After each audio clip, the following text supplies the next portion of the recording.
don't communicate. You know, the younger generations are all hooked up on their phones, or they're doing YouTube videos, or they're playing video games, and they don't talk at all to the people in their house. We've built neighborhoods where you don't talk to your neighbors because we would go behind a door, shut the door.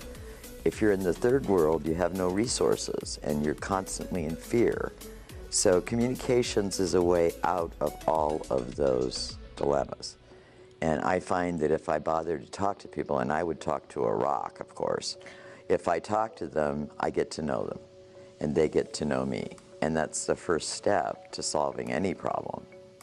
And the answer is figuring out what they need. I know what I need. I've lived in my skin for 71 years. But try to figure out what they need, and then target your communications with them, your conversation, knowing what their values are. And it really is, you know, almost what we call in college a balance theory, where you don't dominate, you listen.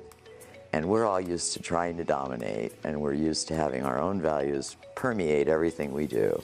And increasingly in a diverse society, as a teacher, as a whatever you are, you're dealing with people who are not like you. And so you got to figure out who they are. 90% of it is nonverbal, and they need to know that. Most people don't know it. And so that's your eyes, your face, your voice, and sort of a willingness, being open about listening to who they are. They don't feel heard. And so the first step is always you finding out about them, but in a very friendly, not interrogative way, showing that you really care about who they are, and you do that with your eyes. 90% of it is nonverbal. So when we react to people we don't like on television, it's largely they're nonverbal if you pay attention to it, not what they're saying, with the exception of our president. He's totally out of sync. You know, his nonverbal when he's speaking doesn't match his verbal. And I think that's jarring to people. They don't know what it is, but that's part of what it is. And that's part of what it is in dealing with any person. Your nonverbal does have to match your verbal. And 90% of what people take away is the nonverbal, not what you're saying. And I think that's true every time you talk to somebody. When you talk to your neighbor, when you talk to your minister.